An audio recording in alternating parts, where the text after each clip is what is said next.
Hola, soy Isabela Montero Torres. En este video abarcaré lecturas que corresponden a la sesión número 17 denominada La Iglesia como Pueblo de Dios, Cuerpo de Cristo y Templo del Espíritu Santo.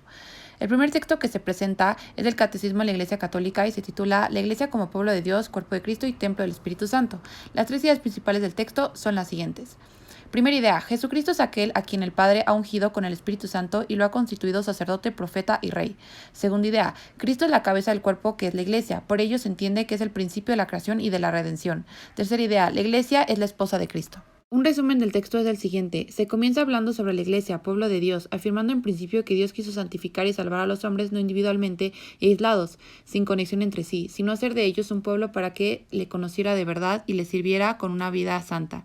Es por lo anterior que eligió Israel para pueblo suyo, haciendo así una alianza con él y adecuándolo poco a poco. Es así como le fue revelado su persona y su plan a lo largo de su historia y lo fue santificando. Cabe destacar que todo esto sucedió como preparación y figura de su alianza nueva y perfecta que iba a realizar en Cristo. Más adelante se habla sobre el pueblo sacerdotal, profético y real, afirmando con relación a ello que Jesucristo es aquel a quien el Padre ha ungido con el Espíritu Santo y lo ha constituido sacerdote, profeta y rey. Y es por lo anterior que de todo el pueblo de Dios participa de estas tres funciones de Cristo y tiene la responsabilidad de misión y de servicio que se le derivan de ellas. Se recalca que al entrar en el pueblo de Dios por la fe y el bautismo se participa en la vocación única de este pueblo, es decir, en su vocación sacerdotal.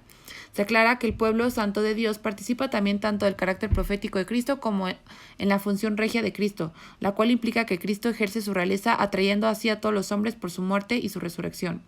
Se entiende por lo anterior que el pueblo de Dios realiza su dignidad regia viviendo conforme a esta vocación de servir con Cristo. En el siguiente apartado se habla sobre la Iglesia, cuerpo de Cristo, afirmando con ello que la Iglesia es comunión con Jesús. Por ello, el mismo Jesús afirmaba que quien come mi carne y bebe mi sangre permanece en mí y yo en él.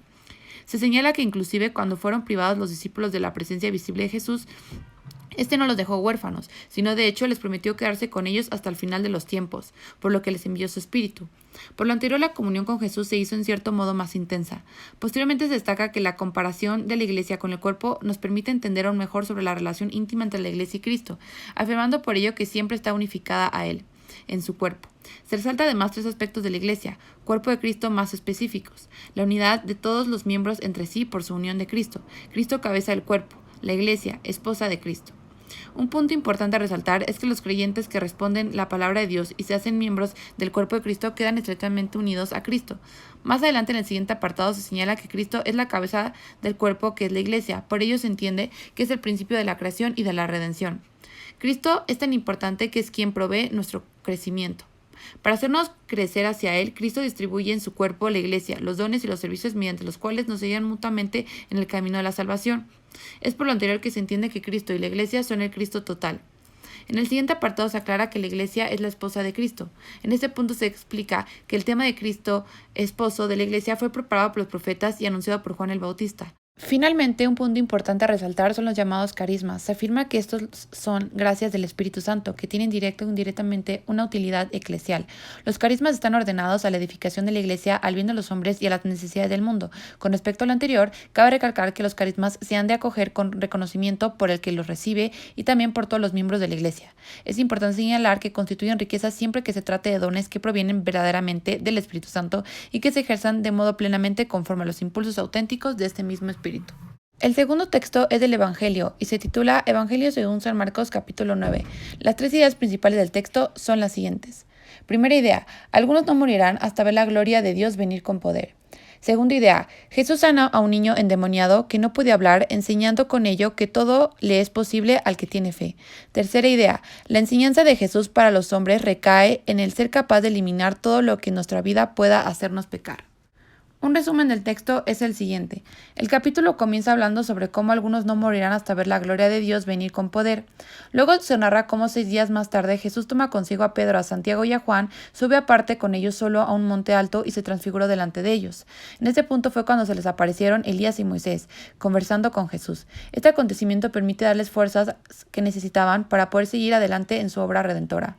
En este mismo punto Jesús les ordenó que no le contaran a nadie lo que habían visto, hasta que el Hijo del Hombre resucitara de entre los muertos.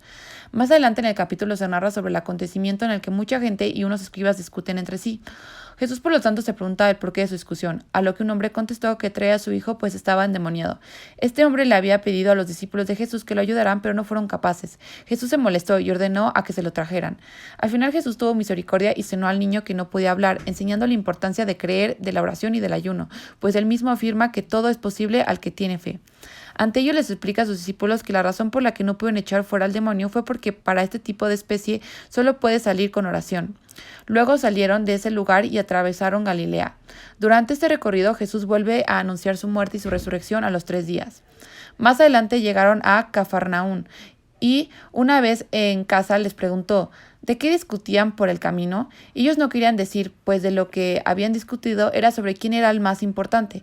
Jesús por supuesto sabía, por lo que les dijo lo siguiente: quien quiera ser el primero, que sea el último de todos y el servidor de todos, lo cual revela la humildad que caracteriza a Jesús. Un suceso importante que ocurrió en este capítulo fue cuando los discípulos habían visto a un hombre echar demonios en el nombre de Jesús, por lo que ellos se lo impidieron, pues no venía con ellos. Sin embargo, Jesús no estuvo de acuerdo con dicha acción, pues afirmó que no se le debía impedir, ya que quien hace un milagro en su nombre no puede luego hablar mal de él. Además, el que no está en contra de ellos está a su favor. Finalmente Jesús pronuncia lo siguiente: si tu mano te induce a pecar, córtatela. Más te vale entrar manco en la vida que ir con las 2 manos a la Gehenna, al fuego que no se apaga. Y si tu pie te induce a pecar, córtatelo. Más te vale entrar cojo en la vida que ser echado con los 2 pies a la Gehenna. Esto anterior hace referencia a que es importante no pecar y evitar caer en ello. Jesús quiere hacernos entender que si sabemos que algo nos va a hacer pecar, no lo hagamos. Su enseñanza recae en el ser capaz de eliminar todo lo que en nuestra vida puede hacernos pecar. Muchas gracias por su atención y hasta luego.